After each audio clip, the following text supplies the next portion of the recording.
नमस्कार दोस्तों, मैं एस्ट्रोलॉजर सचिन स्वागत और अभिनंदन करता हूं अपने सभी प्रिय दर्शकों का। कैसे हैं आप? उम्मीद करता हूं अच्छे होंगे। आज हम इस वीडियो में चर्चा करेंगे देवगुरु बृहस्पति के राशि परिवर्तन को लेकर। देवगुरु बृहस्पति का राशि परिवर्तन होने जा रहा है। देवगुरु 20 तारीख को मकर राशि में गोचर करेंगे, जो शनि की राशि है। मकर राशि में शनि पहले से विराजित हैं। मकर राशि में गुरुदेव नीच के होते हैं और देवगुरु का यह गोचर फल आपकी राशि पर क्या प्रभाव देगा, ये जानना बहुत आवश्यक है। और 2021 तक ये स्थिति बनी रहेगी, तो एक लंबा समय है। जब भी कोई ग्रह अपनी स्वराशि या उच्च राशि में होता है तो वो बढ़िया फल देता है, लेकिन अब गुरु नीच राशि में है तो कुछ ना कुछ तो कमी आ सकती है। लेकिन एक बात और भी है, देवगुरु बृहस्पति जो है वो शुभ ग्रह है, अच्छे ग्रह हैं, देवताओं के गुरु हैं। तो अच्छा इंसान बुरे घर में या बुरे ग्रह के साथ भी जाकर अपनी अच्छाई को नहीं भूलता है। तो आप बहुत ज़्यादा ये ना सोचें कि गुरु नीच के हो गए, शनि के साथ हो गए तो बहुत ज़्यादा बुरे परिणाम मिलेंगे। कहीं ना कहीं अच्छाइयाँ भी मिलेंगी। भारतीय ज्योतिष में गुरु को शुभ व प्रधान ग्रह माना गया है, जो शिक्षा, विवाह, संतान, सुख, धन, मान सम्मान, ज्योतिष, धर्म, कर्म, यात्राएं, इन सब के लिए विचारणीय है। सुख का कारक ग्रह है, धन का कारक ग्रह है देवगुरु बृहस्पति। तो जीवन के हर एक क्षेत्र में गुरु का प्रभाव रहता है। अब आपकी राशि पर ये क्या प्रभाव देंगे, इसको हमें जानना है। और ये जो जानकारी मैं आपको बता रहा हूँ, ये आपकी चंद्र राशि पर आधारित है। चंद्र राशि नहीं पता है तो फिर नाम राशि से देखकर लाभ उठाएं। जन्म कुंडली में अगर देवगुरु बृहस्पति की स्थिति बेहतर है, अच्छी है, पोजीशन अच्छी है, तो यह गोचर आपको कम तकलीफें देगा। यानी देवगुरु बृहस्पति का जो मकर राशि में जाना है, और नहीं तो सावधानी बरतनी पड़ेगी, उपाय करने पड़ेंगे, कुछ बातों में कंट्रोल करना पड़ेगा। आपकी जन्म कुंडली में ग्रहों की स्थिति और गोचर में ग्रहों की स्थिति दोनों अगर शानदार हो तो फिर आप शानदार फल पा सकते हैं। आइए जानते हैं आपकी राशि पर इस गोचर का क्या प्रभाव पड़ेगा जब गुरु जो है शनि की राशि में चले जाएंगे। ध्यान से देखें कुंभ राशि वाले अपनी गोचर कुंडली को। आपकी राशि के लिए यह गोचर 12वें भाव में होने जा रहा है। आपके लिए यह गुरुदेव का गोचर लाभकारी नहीं होगा। आर्थिक व मानसिक परेशानियां बढ़ेंगी। शनि की 7.5 का प्रभाव पहले से है। अब गुरुदेव भी कोई बहुत बड़ी राहत आपको नहीं देने वाले हैं। जब इंसान की आमदनी कम हो जाए तो परेशानियां बढ़ती हैं। ऐसा ही कुछ आपके साथ हो सकता है। धन आगमन में कमी होगी। ऐसा होने पर आप जमा धन जो आपने एकत्र किया हुआ है उसको खर्च करेंगे, उसी से खाएंगे पिएंगे, उसी से जरूरत का सामान खरीदेंगे, या जो भी आपकी दिनचर्या का शेड्यूल है उसको पूरा करेंगे। कई बार उधार लेने की नौबत भी आ सकती है। कई बार जो उधार पहले से लिया हुआ है उसको चुकाने की नौबत भी आ सकती है। और पिछले कुछ दिनों में शनि की 7.5 ने तो जो मारा सो मारा, उसके साथ साथ कोरोना काल में भी कई लोगों की कमर टूट गई। तो डबल परेशानी आ सकती है, और ये ट्रिपल परेशानी गुरुदेव देने को आ रहे हैं। तो इस वीडियो को देखते ही आप लोग सावधान हो जाइएगा। सर्वप्रथम गुरु की स्थिति को अपनी कुंडली में जांच ले। अगर वो गड़बड़ है तो फिर गड़बड़ी या मुसीबत बहुत बड़ी आने वाली है। आपके खर्चे बढ़ेंगे, वासना विलासना में खर्चे होंगे, बेवजह के खर्चे होंगे, बीमारी इत्यादि में खर्चे बढ़ेंगे, चोरी ठगी या जालसाजी के शिकार हो सकते हैं। धन जो है आपका नष्ट हो सकता है, बैंक बैलेंस कम हो सकता है, धन कम होता जाएगा और आपकी आर्थिक स्थिति नीचे होती चली जा सकती है। परिवार में अशांति, रिश्तों में तनाव, घर के बड़ों की सेहत खराब होना, आपकी बातों का गलत मतलब निकाला जाना, आपको फंसाया जाना या परेशान किए जाना, घर पर घर वालों के द्वारा, दुश्मनों के द्वारा, कार्य क्षेत्र में आपके जो प्रतिद्वंदी हैं उनके द्वारा, व्यापार में आपके जो साथ में लोग हैं वो आपको धोखा दे सकते हैं। व्यापार में घाटा, कोई पैसा ना दे, कोई गलत सौदा कर लिया, कोई गलत डील कर ली, कोई गलत सिग्नेचर कर दिया, काम न बनना, आरोप लग जाना, जालसाजी में फंस जाना, इन सब के संकेत दिख रहे हैं। यानी कि कुछ ना कुछ गड़बड़ी होने वाली है। कोई गंभीर समस्या का एकदम से सामने आ जाना, जो अब तक छुपी बैठी थी और एकदम से सामने आ जाए, चाहे वो कोई इंसान दे या फिर कोई बीमारी के रूप में एकदम से सामने बाहर निकल कर आ जाए और आपकी होश उड़ जाए। तो सावधानी जरूरी है, डरना नहीं है, सावधान होना है। नौकरी में तनाव हो सकता है।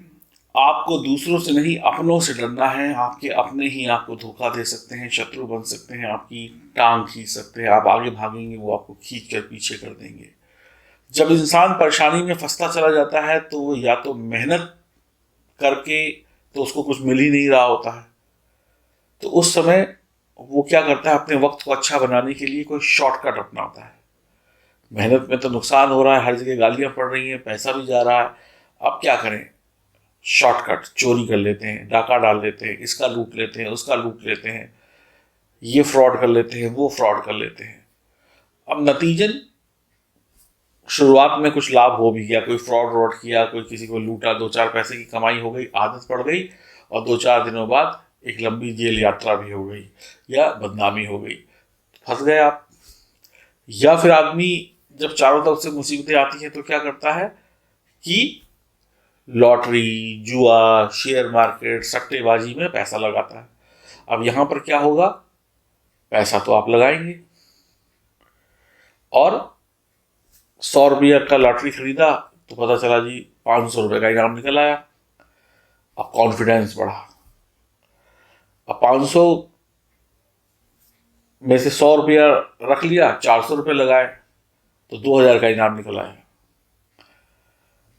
अब कॉन्फिडेंस आया कि जो 200 रुपये अपने पास पड़े हुए हैं या 500 रुपये पड़े हुए, इसको मिलाकर और ये जो 2000 रुपये जीते हैं इसको मिलाकर 3000 रुपये वाली एक बड़ी लॉटरी ले लेते हैं, जिसमें एक ही बार में वारे नहीं आ रहे। आज तो दिन बहुत बढ़िया है, सुबह से जीत रहे हैं, 2 बार खेला, दोनों बार कुछ ना कुछ तो हाथ आया, एक ही बार खेलेंगे और मजा आ जाएगा। तो जो कमाया था वो प्लस जो बचा था, अपना बैंक बैलेंस या आपकी जो पूंजी थी उसको भी लगाया, और 3000 रुपये की लॉटरी या 4000 रुपये की लॉटरी ली, इस उम्मीद में कि 1 लाख रुपया या 50,000 निकलेगा। फिर इनाम निकला 100 रुपये का, सबसे आखिरी इनाम। यानी 3000 रुपये लगाकर 100 रुपये मिले, तो फिर दिमाग और फटता है। तो ऐसी गलतियां मत करिएगा। तो कई बार ग्रह आपको अमीर बनाकर ऊंचाई दिखाकर नीचे गिराते हैं, समझिएगा इस बात को। अब एक रास्ता और होता है समस्याओं से मुक्ति पाने का, वो होता है सब कुछ छोड़ छाड़ कर कहीं पे साधु बन जाए, वैरागी बन जाए। तो ऐसे में या तो आपका मन करेगा अब तो कुछ हाथ में नहीं है, चलो साधु ही बन जाते हैं, राम नाम जप लेते हैं, या कई बार ऐसा भी मन करेगा चलो भगवान की भक्ति में लीन हो जाते हैं, भगवान ही कुछ दे देगा। तो कुल मिलाकर आप परिस्थितियों से लड़ने की कोशिश नहीं करेंगे, कई बार आप उनसे भागने की कोशिश करेंगे, लेकिन भाग के जाएंगे कहाँ, वक्त आपको फिर वहीं पर लाकर खड़ा कर देगा। तो शॉर्टकट के चक्कर में और परेशान हो जाएंगे। अपनी जरूरतों को पूरी करने के लिए आपको पैसा उधार लेना पड़ सकता है, जरूरतों की चीजों को बेचना या गिरवी रखना पड़ सकता है, ऐसी भी नौबत आ सकती है। विवादित कानूनी मामले आपके खर्चे करा सकते हैं, धोखाधड़ी हो सकती है, पैसों का बेवजह खर्चा हो सकता है, आपकी कमजोरी का फायदा उठाकर लोग आपको ठग सकते हैं, आपके झगड़े वाद विवाद, इन सब से आपको बचना है। पेट के रोग बढ़ सकते हैं, कोई गंभीर समस्या सामने आ सकती है, शारीरिक समस्या सामने आ सकती है, गुस्से से काम बिगड़ सकते हैं, आपके मामा के घर में कुछ मांगलिक कार्य हो सकता है और उनके घर की खुशियां शायद आपसे बर्दाश्त ना हो, आपके पास खाने को ना हो और उनके घर में शहनाई बज रही हो तो तनाव हो जाए, लड़ जाए आपस में, या आप उनके घर में कोई फंक्शन चल रहा है, कुछ चल रहा है और आप चले गए और आपने देखा यहाँ तो पानी पैसे की तरीके से बह रहा है और हम खाने खाने को मोहताज हैं, तो रिश्तों में भी दरार आ सकती है, मामा के परिवार से भी तनाव हो सकता है, यात्राएं होंगी, पीलिया या लीवर संबंधी समस्याएं हो सकती हैं। घर के लोगों में अविश्वास का माहौल जागृत हो सकता है। आप मकान इत्यादि बनाने के लिए ऋण ले सकते हैं, जरूरत है तो लीजिए, नहीं तो मत लीजिए। विवाह इत्यादि में विलंब और संतान सुख में लंबा विलंब हो सकता है। अगर आप समझदारी से काम लेते हैं, गुस्से को काबू में रखते हैं और शनि की 7.5 और देवगुरु का भी इलाज करते हैं तो आपके लिए कुछ अच्छा भी हो सकता है। अब क्या अच्छा होगा? अगर आप इलाज करेंगे तो ये समस्याएं नहीं आएंगी। आप अपने घर का सौंदर्यीकरण करा पाएंगे, ऋणों से मुक्ति मिलेगी, बीमारी से मुक्ति मिलेगी। अगर आप इलाज करेंगे तो समझदारी से काम किया तो नौकरी में पदोन्नति हो जाएगी, छोटी यात्राएं लाभकारी हो जाएंगी, भाई बहन के रिश्ते मजबूत हो जाएंगे और खास करके सेहत का आपको ध्यान रखना है। ये सब कब होगा? जब आप शनि की स्थिति को और गुरु की स्थिति को मजबूत करेंगे। 7.5 चल रही है, कहीं आपकी जन्म कुंडली में शनि चंद्र, शनि सूर्य का संबंध है तो स्थिति गड़बड़ हो जाएगी। अगर संबंध नहीं है तो बहुत ज्यादा घबराना नहीं है। अगर शनि वक्री बैठे हैं तो भी बहुत ज्यादा चिंता की आवश्यकता नहीं है। लेकिन अगर स्थिति बुरी बनी हुई है, काल सर्पदोष या अन्य बुरे दोष भी बने हुए हैं और गुरु भी मकर राशि में जा रहे हैं, फिर आपके लिए दिक्कत हो सकती है। कहीं शनि भी पीड़ित, गुरु भी पीड़ित, तो फिर आपको पीड़ा होना तय है। अब इसके इलाज के लिए आपको क्या करना चाहिए? भगवान विष्णु की आराधना करनी चाहिए। हनुमान जी की आराधना करते आ रहे हैं, डबल कर दीजिए। लाजवत रत्न बहुत सारे लोगों ने पहना, उनको बहुत ज्यादा घबराने की आवश्यकता नहीं है। और केशर का तिलक आप लगा सकते हैं। गुरु का रत्न या उपरत्न पहन सकते हैं, तभी आप बच पाएंगे। तो कुल मिलाकर ये 136 दिन का जो सफर है आपके लिए कष्टदायी ना हो, इसीलिए मैं आपको ये बता रहा हूं। और संभल के रहिएगा, जो बातें बताई हैं वैसी गलतियां मत करिएगा। और डर गए तो समझिए आपका काम खराब हो गया। समझदारी से काम लिया तो बचे रहेंगे।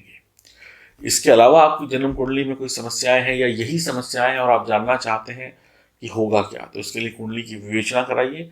मैं ज्योतिष के ज्ञान के माध्यम से आपका मार्गदर्शन करूंगा और आपको सही राह दिखाकर मुसीबतों से बचाने का प्रयास करेंगे। हरिओम, नमस्कार।